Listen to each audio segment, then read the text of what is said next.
So I figured out an obsession of mine, kind of an unfortunate obsession. It's been going on a very long time, probably a couple of years.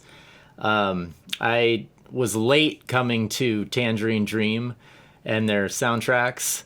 I didn't see Thief or Risky Business until really in the last year or two.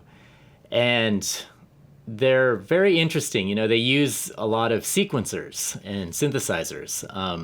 But their sequencers are interesting because they have these like there are these subtle changes happening in the sequences, and that's what got my attention. Was like, how do they do that?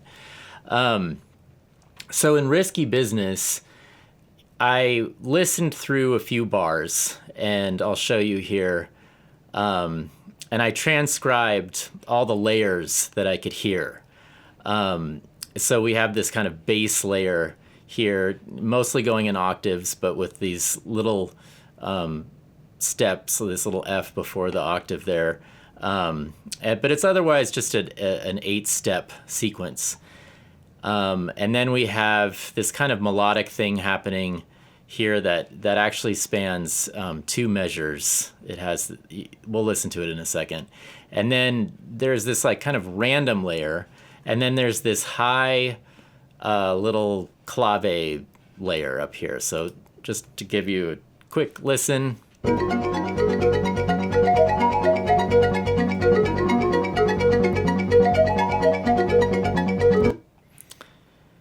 So I've recreated this. Basically, everything except this layer here, this second layer down, is static. It's just doing the same thing over and over again, except this bass does move. It starts on this G flat, and then it moves to B flat. So it's kind of moving from like the minor B flats, and all of this is just B flat minor. And the bass goes from G flat, which would be the flat 6 chord of B flat minor, up to B flat. And so I've recreated this in Ableton. Now, these 3 tracks, I've just like programmed in like that kind of static pattern.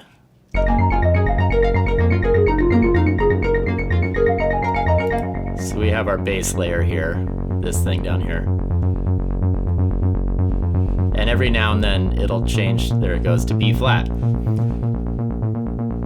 And then we have our little ticking clave sound up here through delay.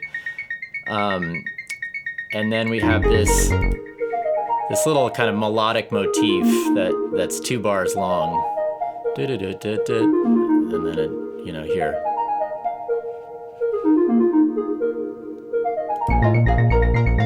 Now it's this layer. And I actually have a sequencer doing this right now, so it's not as written here. But this is what really interested me, because I looked at this and it's just kind of jumping around all over the place, and I was like, what is this? Like, how did they do this? And I know, this is like a picture that I found of one of the members of Tangerine Dream. And, they had these huge modular setups. And these are basically all sequencers, these analog sequencers. These are the Moog sequencers. And then he had these custom-made sequencers by this company called Project Electronic. I saw that one of them was on sale. Here it is here with the guy here and his system, and I don't know if it's, did it sell? I'm not sure, but it was selling for $120,000. Anyway, obviously they're doing a lot of like interesting like patching of sequencers in here that are coming up with these interesting patterns. And so what I figured out is that it's basically like, if you look at the letter names here, it's always B flat, F, A flat, F, and then it repeats. Let's see, that is, yeah, so B flat, A, F, A flat. this one is a little weird. It does a few extra things where it jumps, but if we look here, it stays pretty regular for the most part. So we have B flat, F, A flat, B flat, F, A flat, B flat, F, A flat. And then, but what's happening is that, you know, it's moving from 8th notes to 16th notes, and then 8th notes to 16th notes. And it a little bit like sort of randomly, like just kind of popping back and forth. And maybe they were literally just like toggling, you know, the speed of it with their hands or something. But what I did is I came up with a way to do this in the Metropolix, in Intellijel's Metropolix. So I have this pattern here. So I have, basically, you can see also that it goes through 3 octaves of B flat.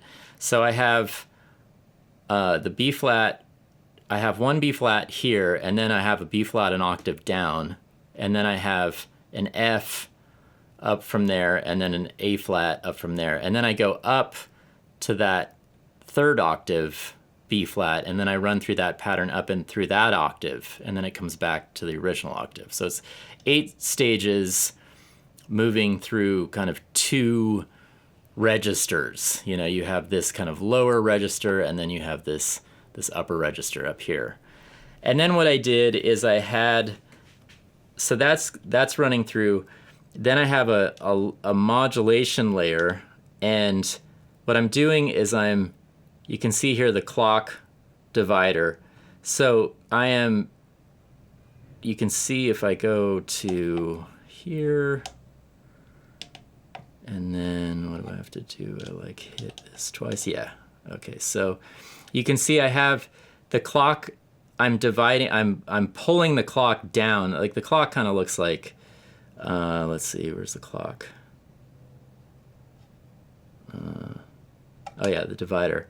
So if you look at track 2, so you have it. You know, if I play this, if I solo this.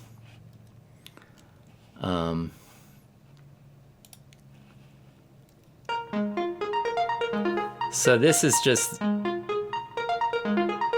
this, you're kind of seeing it move through this layer here. If I could slow that down, or that's speeding it up. I could slow it down by dividing down the clock, right?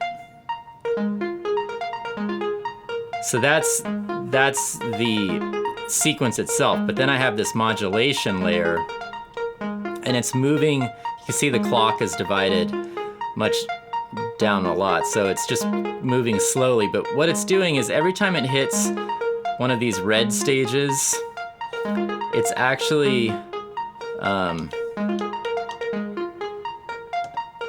it's pulling the sequencer stage where you hear the melody. It's pulling the clock down by 1 step here. So see here, whenever this modulation layer hits a red stage, it speeds up. And then it goes back to 8th notes, and then to 16th notes. 8th, 16th, and then 8th. 8th, 16th. So that's how you get this kind of random layer in there. And I think this just like adds so much interesting texture to, like, I think like sometimes when you stack sequences like this, it just gets monotonous. But they seem to always kind of have at least one layer that's moving in a kind of unpredictable way that really brings a lot of life to it, to the whole composition.